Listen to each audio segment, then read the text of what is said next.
لوگوں کو عادی بھی بنایا. بہت سارے لوگ ان کے فین بھی ہیں, اور جو ان کا غیر روایتی انداز تھا, اس غیر روایتی انداز کو لے کر وہ اپنے آپ کو ڈیل میکر کہتے ہیں. یعنی وہ اپنے آپ کو پالیٹیشین کہتے ہیں, بلکہ وہ اپنے آپ کو ڈیل میکر کہتے ہیں, اور شاید بجا طور پر کہتے ہیں کہ ان کی زندگی کا جو پروفائل ہے اگر آپ اس کو اٹھا کے دیکھیں تو بزنس وہی ان کا کور رہا ہے. گو کہ وہ میڈیا پرسنالٹی کے طور پر بھی پہچانے جاتے ہیں, لیکن جو ان کا کور آئیڈینٹیفیکیشن ہے وہ ایک بزنس ٹائکون کی ہے. اور بزنس ٹائکونز جو ہیں وہ یقیناً ڈیل میکنگ کے اوپر یقینی طور پر سب سے زیادہ انحصار کرتے ہیں, پروفٹ اورینٹڈ ہوتے ہیں ان کے فیصلے. تو ٹرمپ صاحب جو ہم جس خطے میں رہتے ہیں اور مشرق وسطیٰ جو ہم سے جڑا ہوا ہے, اس خطے میں ٹرمپ صاحب کی جو ڈیل میکنگ کی ایک کرشماتی پروگریس تھی, جس میں ان کے داماد صاحب بہت ہی انہوں نے ایک ہراول کردار ادا کیا, جیرڈ کشنر صاحب, جو کہ جوش پس منظر کے حامی ہیں. اور ہم سبھی بات جانتے ہیں کہ امریکہ کی جو سیاست ہے اور امریکہ کی جو معیشت ہے اس میں جوش گو کے تعداد میں اتنے زیادہ وہ نہیں ہیں, لیکن مؤثر بہت زیادہ ہیں. ان کی آواز وہاں پر بہت زیادہ سنی جاتی ہے اور اس کو رسپیکٹ بھی دی جاتی ہے, اور اس کی معروضی وجوہات ہیں.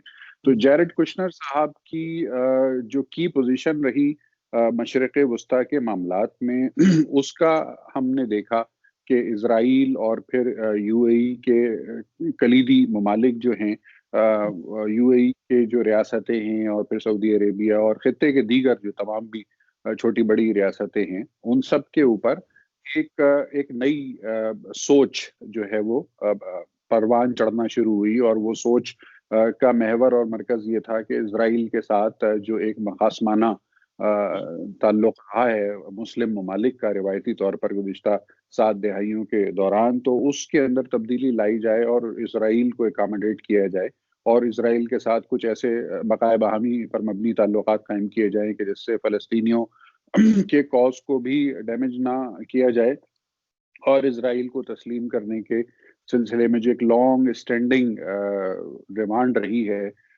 دنیا کی ایک مؤثر اور طاقتور یہودی لابی کی, اس کے اوپر کام کیا جائے. اچھا, ڈونلڈ ٹرمپ صاحب 8 سال کا سوچ کے آئے تھے, اور ہم سب کو بھی یہ لگتا تھا کہ دوسری ٹرم وہ جیتیں گے.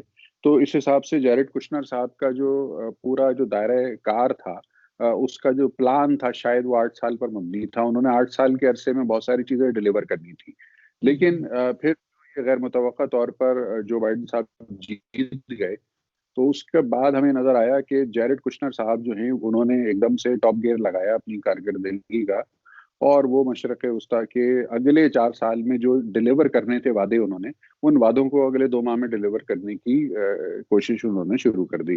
اور انتہائی تیزی کے ساتھ ہم نے دیکھا کہ پھر اس خطے میں جو نسبتاً کمزور ممالک تھے ان کے اوپر ان کا بس بھی چل گیا.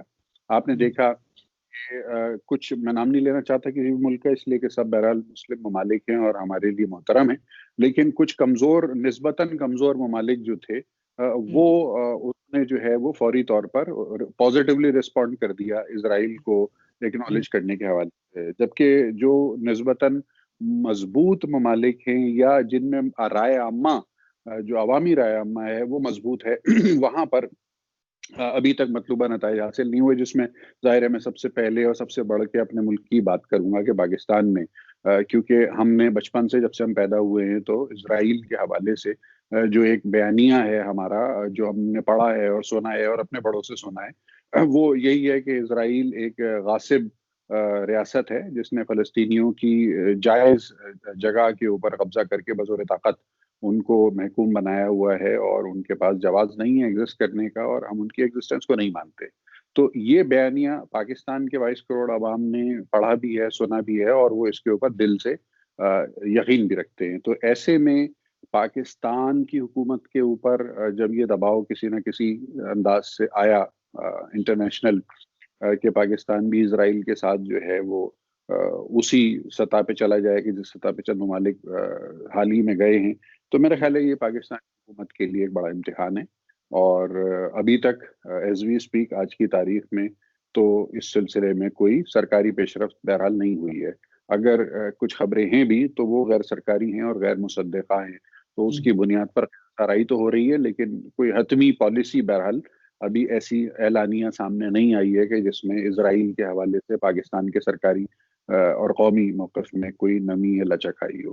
تو یہ ایک بہت بڑا ایشو ہے جو ممکنہ طور پر آنے والے دنوں میں ابھی، کیونکہ 20 جنوری کو ٹرانزیشن ہوگی امریکہ میں صدارتی، تو اس کا مطلب یہ ہے کہ ابھی 22 روز کم از کم ٹرمپ صاحب اور ہیں دفتر میں، اور ان کے داماد صاحب 22 دن تک مزید اسٹیٹس ان کے پاس رہے گا امریکہ صدر کے مشیر کا.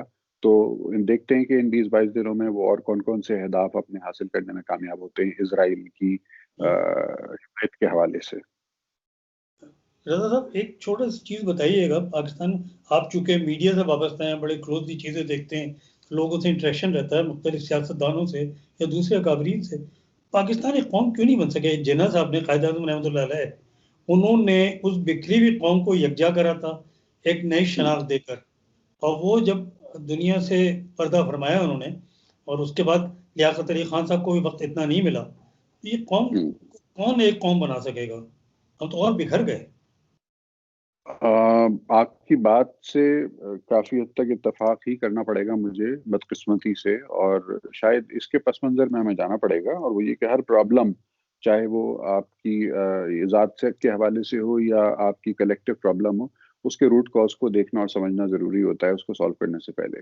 قائد اعظم محمد علی جناح رحمۃ اللہ علیہ اور اس دور میں جو ہمارے مسلم اکابرین تھے جن کی جد و جہد اور کاوشوں سے پاکستان کا قیام عمل میں آیا، ان سب میں اگر آپ ان کو جا کے ان کے کردار کو اگر آپ دیکھیں اور ان کے پس منظر کو آپ دیکھیں، تو ایک تو آپ کو یہ نظر آتا ہے کہ وہ سب تعلیم یافتہ تھے، پہلی بات. دوسرے یہ کہ وہ سب نہایت مخلص لوگ تھے اور اپنی ذاتی حیثیتوں کو انہوں نے اس بڑے مقصد کے لیے پس پشت رکھ دیا تھا، قربان کر دیا تھا. یعنی ان کی جو قربانیاں تھیں وہ صرف وقت کی نہیں، انہوں نے قربانی دی تھی، انہوں نے جان اور مال کی قربانی بھی دی تھی پاکستان قیام کے لیے. تو اب ہمیں آج کے دور میں اپنے آپ سے جب ہم ان کا ایک کمپیریزن ڈرا کریں گے تو ہمیں اندازہ ہوگا کہ ایک تو یہ کہ ہم تعلیم کے معاملے میں ان جیسے نہیں ہیں.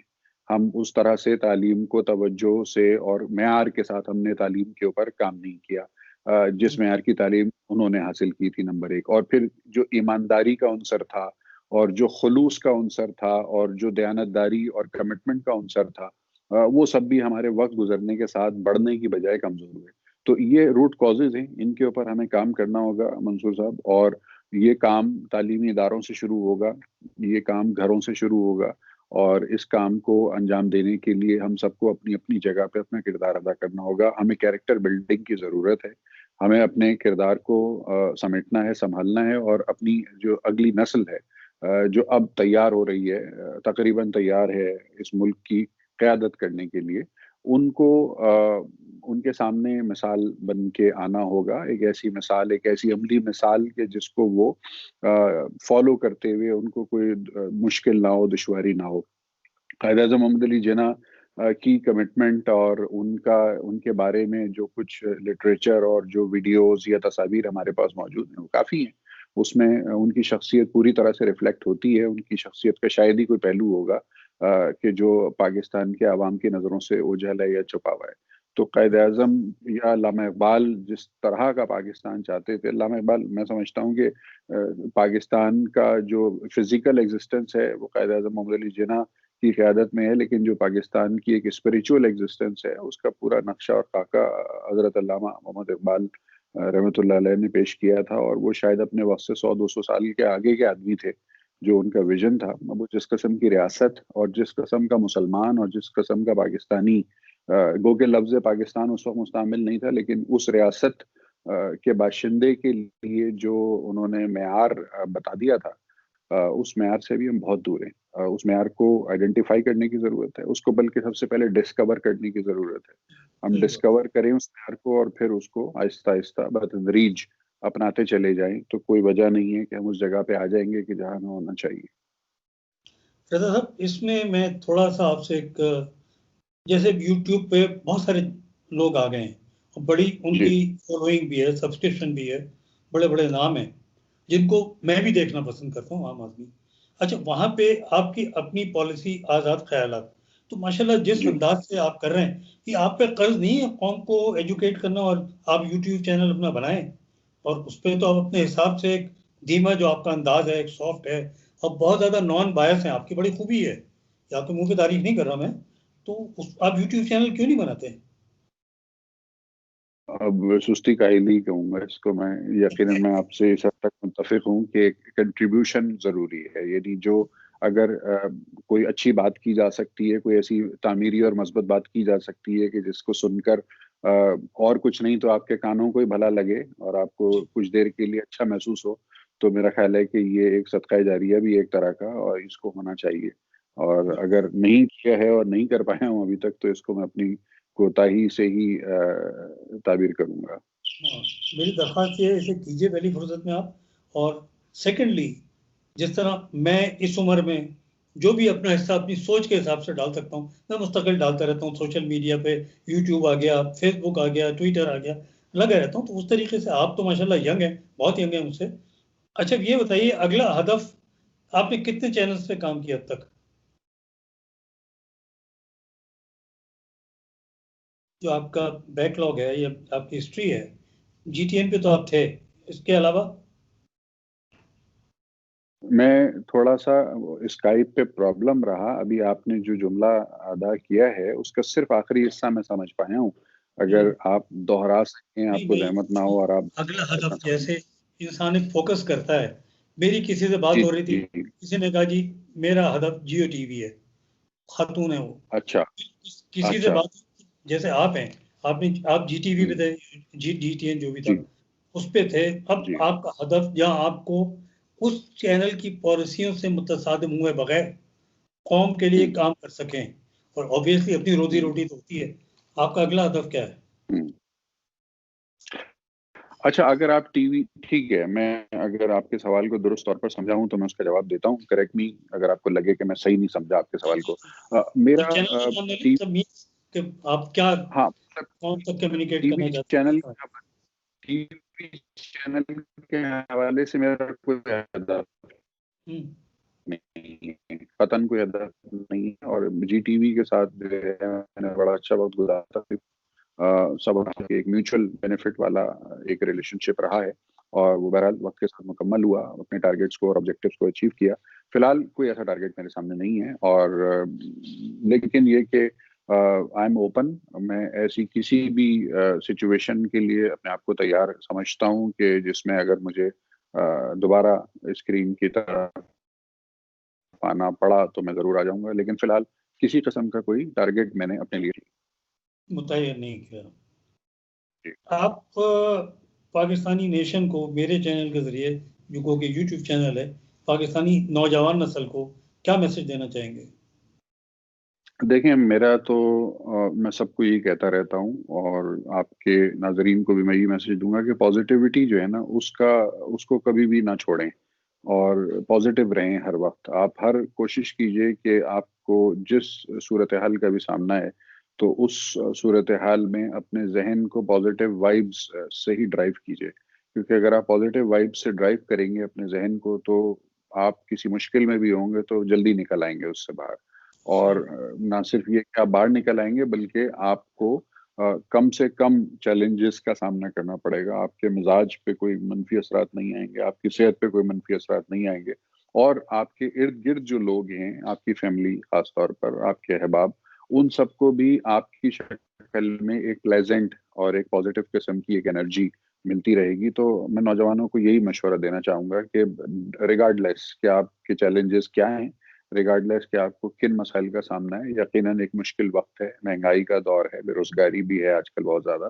یہ وہ تمام چیزیں ہیں جو انسان کو فرسٹریٹ کرتی ہیں. لیکن ایسے میں اگر آپ پازیٹیو انرجی کے ساتھ زندہ رہ سکتے ہیں تو نہ صرف یہ کہ وہ آپ کے لیے اچھا ہوگا، بلکہ آپ کے ارد گرد موجود دیگر لوگوں کے لیے بھی آپ ایک فائدے کی اور ایک امید کی جو ہے وہ سبب اور ذریعہ بن جائیں گے. کیونکہ پازیٹیوٹی اور نیگیٹیوٹی یہ دونوں کنٹیجیس ہوتی ہیں. آپ کے اندر سے جو وائبز نکل رہی ہوتی ہیں آپ کے قریبی لوگوں کے اوپر، وہ باہر اثر انداز ہوتی ہیں اور ان کو وہ لپیٹ میں لے لیتی ہیں ان کو. اگر آپ نیگیٹو انرجی کے ساتھ چل رہے ہیں تو آپ کے ارد گرد کے لوگ بھی نیگیٹو ہو جائیں گے تھوڑے ہی وقت میں. اور اگر آپ پازیٹیو انرجی کے ساتھ چل رہے ہیں تو آپ اپنے ارد گرد لوگوں کو پازیٹیوٹی کی طرف راغب کر لیں گے. تو یہ میرا مشورہ رہے گا. یعنی یہ وہ ایک ایسا کام ہے جو شاید آپ کے اختیار میں ہے. آپ کے اختیار میں یہ نہیں ہوگا کہ آپ کو آپ کی پسند کی روزی روٹی یا روزگار مل جائے. آپ کے اختیار میں یہ نہیں ہوگا کہ آلو ٹماٹر کی قیمت آپ کی پہنچ کے مطابق ہو جائے. لیکن یہ بہرحال آپ کے اختیار میں ہوگا کہ آپ ہر سچویشن میں اپنے اندر سے پازیٹیوٹی کو ختم نہ ہونے دیں اور ہر بات کے اندر سے پازیٹیوٹی کو تلاش کرتے رہیں. تو آپ کی زندگی آسان رہے گی, آپ کی صحت اچھی رہے گی, اور آپ کے ارد گرد کا ماحول اور آپ کے ارد گرد لوگوں کی صحت بھی اچھی رہے گی. یہ ایک چھوٹا سا پیغام ہے جو میں سب کو دیتا ہوں اور آپ کے ناظرین کو دینا چاہتا ہوں. آخری سوال میں کر رہا ہوں, 5th جنریشن وار یا ہائیبرڈ وار جیسے کہتے ہیں, کیا پاکستان اس کا شکار ہے؟ دیکھیے 5th جنریشن وار کی جو ڈیفینیشن ہے, تھوڑا سا اس کو میں نے اسٹڈی کیا ہے بہت اپنے آپ کو, اس پہ میں کوئی ایکسپرٹ تو نہیں سمجھتا, لیکن 5th جنریشن وارفیئر کی جو ہمیں سمجھ میں آتی ہے ڈیفینیشن یا ہمارے سامنے جو رکھی ہے وہ یہی ہے کہ آج کل جو ملک ہیں یا اقوام ہیں وہ اپنے بیانیے کے ذریعے سے دوسری اقوام یا جو آپ کے مد مقابل ہیں یا جس کو انگریزی میں ایڈورسریز کہتے ہیں, تو آپ اپنے ایڈورسریز کو آج کل کسی ملٹری ہارڈ ویئر یا کسی بندوق یا توپ یا جہاز کے ساتھ ساتھ بیانیے کی مدد سے بھی اپنے مخالف کو آپ دبا رہے ہوتے ہیں یا اس کو انڈر پریشر لے رہے ہوتے ہیں. تو یہ 5th جنریشن وارفیئر کا مطلب مجھے سمجھ میں آتا ہے. اچھا, ڈس انفارمیشن یا جس کو آپ فیک نیوز بھی کہہ سکتے ہیں یا جس کو بہت ہی پرانی اصطلاح میں پروپیگنڈا بھی کہا جاتا ہے, کیونکہ لفظ پروپیگنڈا بذات خود ٹیکنیکل ڈیفینیشن کے حساب سے پروپیگنڈا کوئی نیگیٹو لفظ نہیں ہے. پروپیگنڈا کہتے ہیں کسی بھی پیغام کو پھیلانے کو پروپیگنڈا کہا جاتا ہے. لیکن کیونکہ پاکستان میں لفظ پروپیگنڈا منفی پیرائے میں استعمال ہوا, تو جب بھی آپ کے سامنے کوئی یہ لفظ ادا کرتا ہے کہ جی یہ تو پروپیگنڈا ہے, تو اس کا مطلب یہ ہے, سامنے کہنے والے کا مطلب یہ ہے کہ یہ جھوٹ ہے یا غلط ہے یا بے بنیاد بات ہے. تو پروپیگنڈا یہ ایک لرننگ ہے آج آپ کے پروگرام کے توسط سے جا رہی ہے ناظرین کو, کہ لفظ پروپیگنڈا بذات خود منفی لفظ نہیں ہے, لیکن کیونکہ ہمارے معاشرے میں اس کا استعمال منفی پیرائے میں ہوتا رہا ہے, اس لیے ہم پروپیگنڈا کو نیگیٹو کنوٹیشن کے ساتھ ہی لیتے ہیں. تو پروپیگنڈا ہے پھیلاؤ, کسی بھی چیز کو اسپریڈ کرنا پروپیگنڈا ہے. اچھی بات کو پھیلانا بھی پروپیگنڈا ہے اور جھوٹی یا بری بات کو پھیلانا بھی پروپیگنڈا ہے. تو اس کو آپ نیگیٹو پروپیگنڈا اور پازیٹیو پروپیگنڈا ضرور کہہ سکتے ہیں. 5th جنریشن وارفیئر میں یقیناً جو آپ کے مخالفین ہیں وہ اپنے اہداف کے حصول کے لیے آپ کو ڈی مورلائز کرتے ہیں, آپ کی ہمتوں کو اور آپ کے حوصلے کو توڑتے ہیں, وہ آپ کو مایوسیوں کی طرف لے کے جاتے ہیں, منفی خبریں, یعنی ان ادر ورڈز پازیٹیوٹی جو ہے نا یہ تریاق ہے اس زہر کا کہ جو پھیلتا ہے 5th جنریشن وارفیئر کے نیگیٹو پروپیگنڈا کی طرف.